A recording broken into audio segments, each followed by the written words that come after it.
Is cleaning service a good business in 2026, or is social media just selling another fake hustle dream? Before you invest your time and money, let's break down the real numbers behind the industry.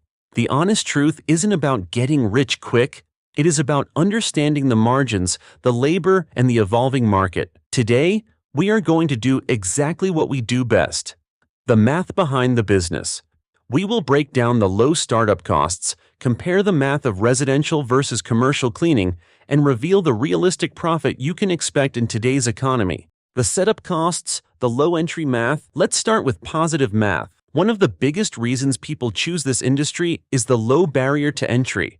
Unlike the restaurant business we discussed previously, which requires $250,000 just to open the doors, a cleaning service can be started on a shoestring budget. Based on 2026 market research, here's the realistic startup capital needed for a solo founder model. 1. Legal and administrative. You need to register your limited liability company to protect your personal assets. You need a business license and, most importantly, insurance. General liability insurance is non-negotiable in 2026. If a cleaner breaks a $5,000 TV or ruins a marble floor, you need to be covered. LLC registration, $200. Varies by state. Insurance down payment, $100 to $200. Software and booking tools, $50. CRM software like Jobber or Housecall Pro. 2. Equipment and supplies. You don't need a fleet of trucks. You can start with your personal car. But you do need professional-grade equipment. A cheap vacuum from a supermarket will break in a month. You need a commercial vacuum like a backpack style, microfiber cloths, mops, and concentrated cleaning chemicals.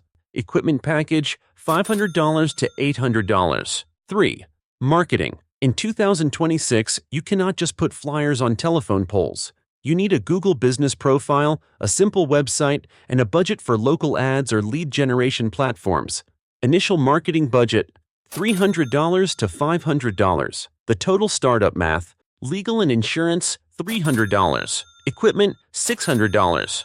Marketing, $400. Total capital required, $1,300. This is incredibly low. For less than the price of a used car, you have a legal, functioning business. This is the good part. But remember, low investment means low barrier to entry, which means high competition. This accessibility is a double-edged sword. It allows you to start fast, but it means you have to be precise with your profit margins to stand out. It's all about growth from here. Hit that subscribe if you're ready to level up your strategy. The business models. Residential versus commercial. There are two main paths in this industry, and the math is completely different for each. You cannot treat them the same way.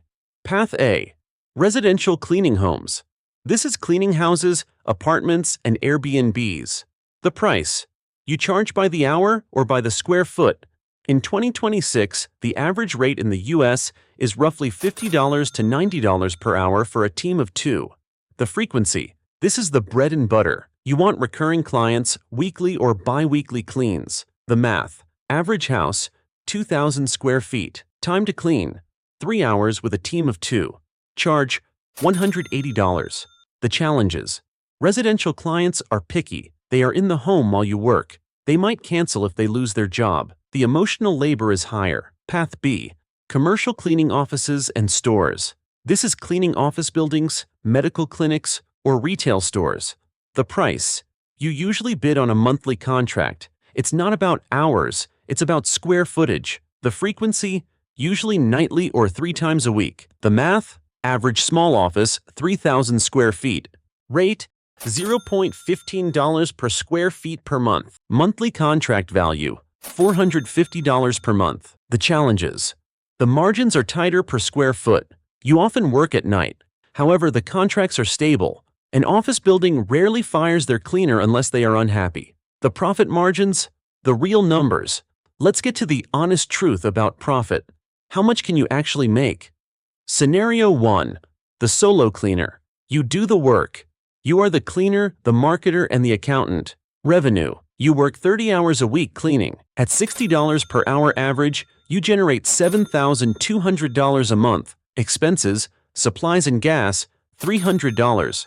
Insurance and software, $150. Taxes, self-employment taxes high, 30% set aside $2,160. Total expenses $2,610. Net profit $4,590 per month. This is roughly $55,000 a year take home. It's a decent living, but remember, you are the employee. If you get sick, you stop making money. You own a job, not a business. Scenario 2. The business owner. You hire staff. This is where the math gets tricky. You want to scale. You hire 2 cleaners at $18 per hour. Revenue. The team generates $10,000 a month. Labor cost. The killer. 2 cleaners times 100 hours times $18 per hour equals $3,600. Plus payroll taxes equals $4,000. Overhead. Supplies, insurance, office, uniforms equals $1,000. Marketing, $500. Total expenses, $5,500. Net profit, $4,500 per month. Wait, look at that. You hired a team, did all the management, and you are making roughly the same profit as the solo cleaner, $4,590. Why? Because labor is expensive. In the cleaning industry, a healthy gross margin is around 50 to 60%, but after overhead, your net margin is often only 15% to 25%. The honest truth is that many small cleaning business owners actually take home less money in the first year of hiring employees than they did when they were cleaning alone, because of the added management costs and inefficiencies. To make real money, you need volume, multiple teams, and multiple contracts. The 2026 market. Innovation and trends. Let's talk about the year 2026. Is the market different? Yes. 1. Technology and automation. The cleaning robot revolution has been predicted for years, but in 2026, it is a reality for floor maintenance. Large commercial spaces are increasingly using autonomous floor scrubbers. The impact. This lowers labor costs for commercial contracts. As a business owner, you need to invest in technology. If you can buy a robot that cleans a floor for $5 in electricity versus paying a human $18 per hour, your profit margin goes up. You must adapt, or you will be undercut by tech-savvy competitors. 2. Eco-friendly demand. In 2026, green cleaning is not a luxury. It is an expectation. Clients ask for non-toxic, biodegradable chemicals. The math. These supplies cost 20 to 30% more. However, you can charge a premium for the service. If you don't offer it, you lose the high-end residential clients. 3. The labor market. This is the biggest hurdle. Staff retention is difficult. Cleaning is physically demanding work for relatively low wages. The honest truth is that turnover is your biggest hidden cost. Every time you lose an employee, you spend hours training a new one. That is time you are not billing. The verdict. Good or bad? So is a cleaning service a good business in 2026?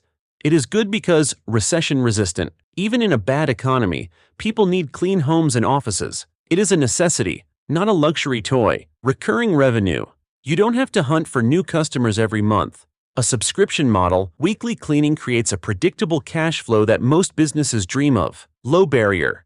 You can start tomorrow with $1,300. It is bad or hard because thin margins. After paying staff and insurance, the profit per job is often tight. Management headaches. It is a people business. Managing low-wage labor, scheduling, and quality control is stressful. If a cleaner calls in sick, the owner often has to grab the mop. Competition.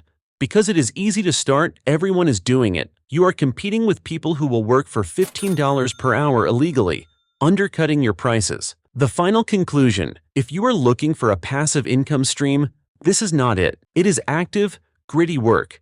But if you are looking for a business where you can start with almost no money, build a reputation through hard work, and slowly scale to a 6-figure operation by mastering systems and retention, then yes, it is a good business. It comes down to your mindset. Do you want to be the cleaner or do you want to be the CEO? The math works for both, but the path is different. The cleaning industry in 2026 isn't a gold mine that spits out cash automatically. It is a service business built on trust, consistency, and operational math. If you are willing to scrub the floors when your staff doesn't show up, if you are willing to master the pricing models, and if you can keep your clients happy month after month, you will win. If this breakdown helped you see the reality behind the easy money claims, let me know in the comments. And if you want to see the math behind other industries, hit that subscribe button. We have a lot more to uncover.